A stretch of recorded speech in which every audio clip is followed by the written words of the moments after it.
All right. We're back here at Song of the Day, coming to you from the Rock Cave. As usual, I'm your host, Mark Pierce. How y'all doing today? Today is Sunday. What do we got going on? Well, we got another birthday this week. We're not lined up with the day yet, but tomorrow's birthday does line up with the date. But this week we got a birthday. Curt Smith turned 59. Who remembers who Curt Smith is? Founding member of the band Tears for Fears, formed in Bath, England. Like me some Tears for Fears. They met as teenagers. Who's the other cat in that band? Doesn't really ring a bell, does it? His name is Roland Orzabal. I guess that's why no one's ever heard of him, because that's a rough name. Doesn't really roll off the tongue now, does it?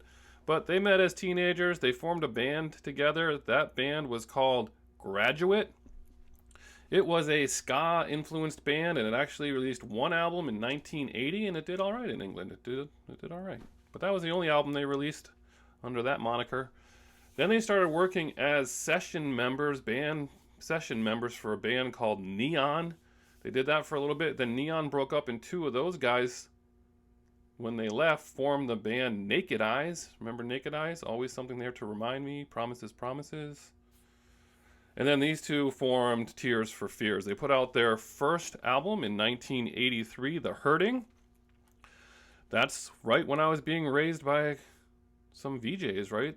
That's when I got all my music tastes from. So they were playing several of their videos. They were playing off that album. They were playing Pale Shelter and Mad World and Change. Those were all on there. That was Mad World was the one that was most popular, but that was actually the third single off that. The first one was Suffer the Children, which no one really knows that one, and Pale Shelter, which, again, I like that song. I bought that cassette, played it a lot. I like that album a lot. There's some songs on there that are fairly depressing, but they are good songs that you've never heard of before, like Memories Fade, Watch Me Bleed, and Ideas as Opiates. Those are three of my favorite tracks on there, other than the ones that you hear on the radio. Those are some good stuff. Maybe I'll put one of those on there underneath. So they get a little bit of traction. They get a new producer, manager, whatever they get, new producer, record producer. And 84, they put out that huge album, Songs from the Big Chair. That pretty much catapults them into the forefront.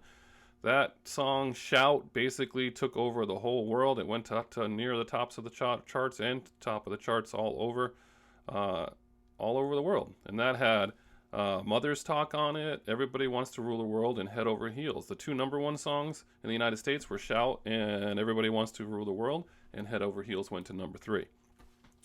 Obviously, they were all over the place in the 84, 85. They were supposed to play Live Aid, and they pulled out at the last minute. They say it's because of their backing singers quit. This is kind of a weird story, but they were supposed to play Philadelphia and Live Aid, and then they were replaced by local band George Thorogood and the Destroyers. Sounds kind of fishy, doesn't it? I don't know. So anyway, then they put out another album in 87. That one also did great.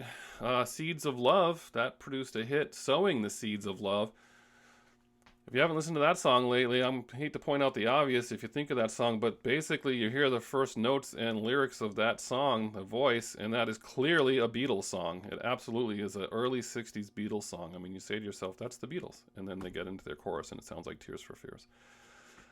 Turns out there was another hit on there, or another decent hit called Woman in Chains. I'd never heard it before. I had to look it up. Phil Collins is playing drum on that track, and one Oleta Adams is singing on that track. It turns out that Tears for Fears discovered Oleta Adams singing somewhere, and they launched her career. True story. After that, typical story, they started arguing, fighting, wanting to slow things down a little bit.